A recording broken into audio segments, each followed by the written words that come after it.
সম্মানিত উপস্থিতি, এই যে আমার কথাগুলো একটু এখন মনোযোগ সহকারে শুনবেন, হয়তো আপনাদের সঙ্গে আর কথা কখনো নাও হতে পারে। সেটা হচ্ছে এই সরকার পতনের পর 4 সপ্তাহ না 1 মাস, এই সরকার পতনের পর অর্থাৎ আমি এই মসজিদে আসা থেকে শুরু করে আজ পর্যন্ত কোরআন এবং হাদিসের বাহিরে কোনো কথা বলেছি? বলেন, বলেছি কি? এই সরকার পতনের পর এই সরকার সম্পর্কে আমি যা বলেছি কোনো মিথ্যা ইনফরমেশন দিয়েছি কি? দেই নাই? আপনারা সাক্ষী। তবে হ্যাঁ, কিছু লোক হয়তো মনক্ষুণ্ণ হয়েছে, মনে কষ্ট পেয়েছে, কারণ আমি এই সরকারকে হয়তো কথা প্রসঙ্গে, আলোচনা প্রসঙ্গে জালিম বলেছি বা স্বৈরাচার বলেছি, ঠিক কিনা? বিগত সরকার জালিম বা স্বৈরাচার ছিল, এতে কারো কোনো সন্দেহ আছে? এটা কি শুধু আমার কথা? না, পবিত্র কোরআনুল কারিমে তো ফিরাউনের নাম না বললেও পারতো না, শুধু জালিম বলতো বা স্বৈরাচার বলতো। কেন ফিরাউনের নাম বলেছেন? মানুষকে শিক্ষা দেওয়ার জন্য, ঠিক কিনা? নাম উল্লেখ করে বলেছেন। আমার তো মনে হয় যদি ওহির বিধান এখনো চালু থাকতো তাহলে বিগত সরকারের নামও কোরআনে আসতো, কারণ ফিরাউনের চাইতে কোনো অংশে জুলুম নির্যাতনে এরকম ছিল না। কথা বুঝতে পেরেছেন সম্মানিত উপস্থিতি? আসলে তাহলে হক কথা বললে আপনাদের গায়ে লাগে কেন? কেন লাগে? আমি তো আমার কোনো কথা বলি না, মন করা কোনো কথা বলে কি? আসলে আমরা আলেম সমাজ, আমরা তো অনেক বিপদে আছি। কি রকম বিপদে আছি বলবো? দেখেন কোরআন আল্লাহ তাআলা কি বলেছেন, একটু সময় বেশি লাগলে মন খারাপ করবেন না। 2 নম্বর সূরা, 2 নম্বর পারা, 5 নম্বর পৃষ্ঠা, 2 নম্বর লাইন, সূরা বাকার 174 নম্বর আয়াতে আল্লাহ তাআলা বলেছেন, ইন্নাল্লাযীনা, নিশ্চয়ই যারা, ইয়াকতুমুনা, গোপন রাখে, মা আনজালাল্লাহু মিনাল কিতাবি, আল্লাহ সুবহানাহু ওয়া তাআলা পবিত্র কোরআনুল কারীমে যা নাজিল করেছেন, কোরআনে যা নাজিল করেছেন এটা যারা গোপন রাখে, ওয়ায়াশতারুনা বিহি সামানান কলিলা, সামান্য স্বল্প মূল্যের বিনিময়ে। এই স্বল্প মূল্য মানে কি? কম টাকায় বেতন, কম টাকায় ওয়াজ করা, এটা না। এই স্বল্প মূল্য মানে আল্লাহ সুবহানাহু ওয়া তাআলা দুনিয়ার জাগতিক সম্পদকে বুঝিয়েছেন যে দুনিয়ার সুখ শান্তি এই সামান্য ইমামতি, সামান্য চাকরি, সামান্য নেতৃত্বের কারণে তোমরা আল্লাহর নাজিল করা গোপন কথাকে, তোমরা আল্লাহর নাজিল করা এই বিধানকে, হক কথাগুলোকে গোপন রাখবে? তাহলে মনে রেখো, উলাইকা মা ইয়াকুলুনা ফি বুতুনিহিম ইল্লান নার, তোমরা এই হক কথাগুলো গোপন রেখে যা কিছু উপার্জন করে খাও এগুলো আগুন ছাড়া আর অন্য কিছু নয়। ওয়ালা ইউকাল্লিমুহুমুল্লাহ, তবে তোমরা মনে রেখো যদি তোমাদের আচরণটা এমনই হয় তাহলে আমি আল্লাহ সুবহানাহু ওয়া তাআলা কিয়ামতের দিন তোমাদের সঙ্গে কথা বলবো না। ওয়ালা ইউযাক্কিহিম, তোমাদেরকে পবিত্র করব না। ওয়ালাহুম আযাবুন আলীম, এবং তোমাদের জন্য যন্ত্রণাদায়ক শাস্তি রেডি করে রেখে দিয়েছি। এই আয়াতের মাধ্যমে কি বুঝলেন? আমরা কি খুব ভালোর মধ্যে আছি? হ্যাঁ, যদি কোরআনের হক কথাগুলো গোপন রাখি তাহলে বাতিল্লা আমাদের প্রতি সন্তুষ্ট, আর যদি হক কথাগুলো বলি তাহলে বাতিল অসন্তুষ্ট, আল্লাহ সন্তুষ্ট, ঠিক কিনা? তাহলে সামান্য ইমামতির ভয়ে, চাকরির ভয়ে আমরা কি এতটুকু ঈমান, এতটুকু বিবেক আল্লাহ সুবহানাহু ওয়া তাআলা আমাদেরকে তো বোঝার মতো শক্তি দিয়েছে, ঠিক কিনা? সুতরাং এই দুনিয়ার সামান্য চাকরির জন্য, টাকার জন্য, সুবিধার জন্য আমরা আলেম সমাজ জাহান্নামে যেতে চাই না।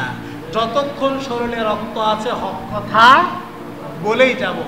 জুলুম নির্যাতন, আমরা তো ইতিহাস পড়া মানুষ, আমরা তো জানি এই দায়িত্ব পালন করতে গিয়ে, কোরআনের দাওয়াত দিতে গিয়ে জেল খাটতে হয়, মামলার শিকার হতে হয়, হামলার শিকার হতে হয়, ফাঁসির কাস্টে ঝুলতে হয়। এই ইতিহাস তো আমরা পড়ে এসেছি, করি নাই? সেটা জেনে শুনেই তো আমরা এই দায়িত্ব পালন করছি, ঠিক কিনা? সুতরাং আমাদেরকে ভয় দেখিয়ে কোনো লাভ নাই। সম্মানিত উপস্থিতি,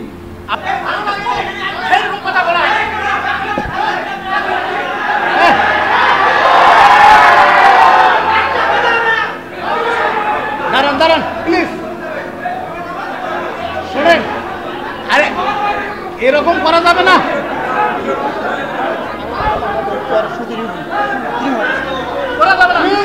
আরে দাঁড়ান না, আরে শোনেন, আমার কথা একটু শোনেন না। ওই হাল্লা করা যাবে না তো। শোনেন প্লিজ, শোনেন প্লিজ, শোনেন।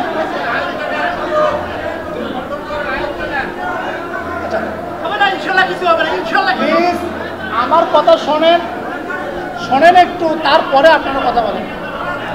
আমি বুঝতে পেরেছি। শোনেন, আপনারা আমাকে ভালোবাসেন, আমি আপনাদেরকে ভালোবাসি, সেই কারণেই তো এখানে আসি, ঠিক কিনা? বিশ্বাস করেন আর না করেন, আমি ছোট মানুষ হলেও আল্লাহ আমাকে যতটুকু সম্মান শ্রদ্ধা দিয়েছে আলহামদুলিল্লাহ। এই গত শুক্রবার থেকে এই পর্যন্ত আমি 2টা ইমামতির অফার পেয়েছি। মানে এমন কোনো মাস নেই যে আমাকে বলে না যে হুজুর আমার মসজিদে আসেন। সুতরাং আসলে টাকা পয়সার কোনো লোভ না। আপনারা এখানে আমাকে কয় টাকা বেতন দেন, এইটা তো আমার মাহফিলের সিজন আসলে 1 মাসেরও ইনকাম হয়। সুতরাং টাকার জন্য আমি এখানে আসি না। আর আমি এমন কোনো অভাবী ইমাম না, যদি আপনারা আমার বাসায় না গিয়েছেন, আমি এমন কোনো অভাবী ইমাম না যে এই টাকা দিয়ে আমাকে চাল কিনে খেতে হয়। আলহামদুলিল্লাহ। প্লিজ আমাকে বলতে দেন, আমার মনে তো একটা আছে, সেটা বলতে দেন না তো। সুতরাং আমাকে ওই ইমামতির ভয় দেখিয়ে কোনো লাভ নাই। এখানে ইমামতি থাকবে না, অন্য জায়গায় হবে। ইমামতি না করলেও সমস্যা নাই, কিন্তু এই ইমামতির পথটা এজন্য বেছে নিয়েছে, আল্লাহ তো আমার উপর দায়িত্ব দিয়েছে। ওই যে বাল্যকু আননি অন্য নিকট পৌঁছে দিতে হবে, এটা তো আমার দায়িত্ব। সেই দায়িত্ব পালন করার জন্য এখানে এসেছি। যা হোক, আপনাদেরকে বলতে চাই, যারা ভুল বোঝাবুঝি করে একটু সমালোচনা করতেছেন, আপনাদের ওই দিন শেষ হয়ে গেছে। আপনাদের ওই দিন শেষ হয়ে গেছে।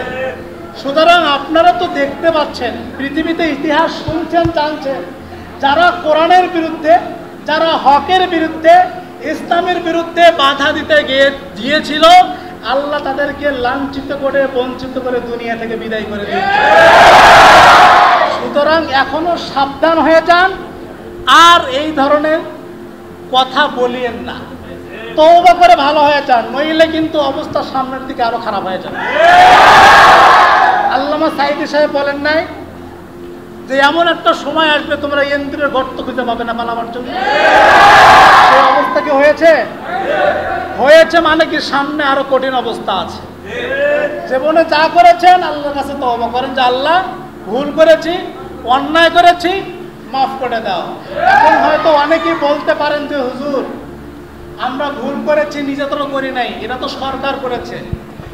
আপনি সরকার করেছে মানে আপনি করেছেন, আপনার সমর্থনে, আপনার ভোটের কারণে জালিমরা ক্ষমতায় বসে এইরকম জুলুম নির্যাতন করার সাহস পেয়েছে। সূরা নিসার 85 নম্বর আয়াতে আল্লাহ তাআলা বলেছেন, মান ইয়াশফা শাফাআতান হাসানাতান ইয়াকুন লাহু নাসিবুম মিনহা ওয়া মান ইয়াশফা শাফাআতান সাইয়্যাতান ইয়াকুন লাহু কিফলুম মিনহা। যারা সৎ কাজে মানুষকে সাহায্য করে, সহযোগিতা করে, উৎসাহিত করে, তার একটা সবের অংশ তারা পাবে। যারা অন্যায় কাজে, পাপের কাজে মানুষকে সাহায্য, সহযোগিতা, সমর্থন করে, তারও একটা অংশ তারা পাবে। সুতরাং আপনি নিজে জুলুম না করলেও জুলুমবাজদেরকে আপনি সাহায্য করেছেন, যার কারণেই কিয়ামতের দিন আল্লাহর আদালতে আপনাকে জালিমের কাতারে দাঁড় হতে হবে। সুতরাং এখনো সময় আছে, সাবধান হয়ে যান। আচ্ছা একটা কথা বলেন তো, আপনার সঙ্গে আমার কোনো দ্বন্দ্ব আছে? আছে কি? জমি নিয়ে কোনো দ্বন্দ্ব আছে? টাকা পয়সা নিয়ে কোনো ভেজাল আছে? আমি আপনার শত্রু হব কোন দুঃখে? আপনারা আমার শত্রু হবেন কোন দুঃখে? আল্লাহি, আল্লাহর কসম, আমি মন থেকে হৃদয় থেকে আপনাদেরকে ভালোবাসি। আপনাদের সঙ্গে তো আমার কোনো দ্বন্দ্ব নাই। আপনাকে ভালোবাসি বলে, একটা পিতা তার সন্তানকে ভালোবাসে বলে খারাপ পথে যাইতে দেয় না, খারাপ কাজ করতে দেয় না। কারণ পিতা তার সন্তানকে ভালোবাসে, সে কখনোই চায় না যে আমার সন্তানটা পথভ্রষ্ট হয়ে যাক, তার জীবনটা নষ্ট হয়ে যাক। আমি আপনাদেরকে ভালোবাসি বলেই কোরআনের হক কথাগুলো বলি, এই কারণে যে আপনাদেরকে তো আমি অনেক ভালোবাসি। কেন আপনি জাহান্নামে যাবেন? কেন আপনি পথভ্রষ্ট হবেন? কিন্তু সে কথা শুনে যদি আপনি মন খারাপ করেন, এর চাইতে দুর্ভাগ্য হতভাগ্য আর কিছুই হতে পারে না। আপনাদের সঙ্গে আমার কোনো দ্বন্দ্ব নাই, টাকা পয়সার দ্বন্দ্ব নাই, জমি জমার দ্বন্দ্ব নাই। আমি মৌখিকভাবে আপনাদেরকে অনেকেই চিনতে পারলেও কে কোন দল করেন না আমি জানি না, এটা আমি জানি না। সুতরাং আপনার দলের বিরুদ্ধে আমি কেন কথা বলতে যাব? কিন্তু যেটা সত্য সেটা তো আমাকে বলতে হবে, ঠিক কি না? বলতে হবে না? আর যদি মনে করেন যে না, এত সত্য কথা আমরা শুনবো না, তাহলে এমন একজন ব্যক্তিকে ইমাম বানাতে হবে যে সুদের বিরুদ্ধে কথা বলবে না, ঘুষের বিরুদ্ধে কথা বলবে না, জেনারেল বিচারের বিরুদ্ধে কথা বলবে না। মানে পেট পূজারি এমন হুজুরকে নিয়োগ দিতে হবে, যাতে বললে কোনো দলের কোনো সমস্যা নাই। চান না? যা হোক, আপনারা যতদিন আমাকে ভালোবাসেন আমি আপনাদেরকে ততদিন ভালোবেসে যাব ইনশাআল্লাহ। আমি প্রতিবাদ করে সংগ্রাম করে কখনো ইমামতি কোনো জায়গায় করিওনি, করবো না। ইমামতির তো অভাব নাই, কেন আমাকে এখানে জোর করে ইমামতি করতে হবে? যতদিন আপনারা আমাকে ভালোবাসবেন ততদিন আমি আপনাদেরকে ভালোবাসবো। তবে 2-4 জন সমালোচনা যারা করেন, এরা করে আসছে, করতেও থাকবে। তবে আমি তাদেরকে স্পষ্ট ভাষায় সাবধান করতে চাই, সময় এখনো আছে, ভালো হয়ে যান। ওই দিন শেষ, সামনে কোরআনের বাংলাদেশ। ওই দিন শেষ, সামনে আলেম ওলামাদের বাংলাদেশ। সুতরাং আলেম ওলামাদের বিরুদ্ধে, কোরআনের বিরুদ্ধে কোনো কথা বলতে যায়েন না। জাতির সামনে, জনগণের সামনে অপমানিত হবেন। সময় আছে, ভালো হয়ে যান। আল্লাহ সুবহানাহু ওয়া তাআলা আমাদের সকলকে সুশৃঙ্খলভাবে সমস্ত দলীয় ভেদাভেদ ভুলে গিয়ে, হিংসা বিদ্বেষ ভুলে গিয়ে আমরা যেন সবাই হাতে হাত রেখে, কাঁধে কাঁধ রেখে ইসলামের ছায়াতলে ঐক্যবদ্ধভাবে এসে সুন্দর পরিবার, সুন্দর সমাজ, সুন্দর রাষ্ট্র গঠন করতে পারি। আল্লাহ সুবহানাহু ওয়া তাআলা আমাদের সকলকে যেন সেই তৌফিক দান করেন।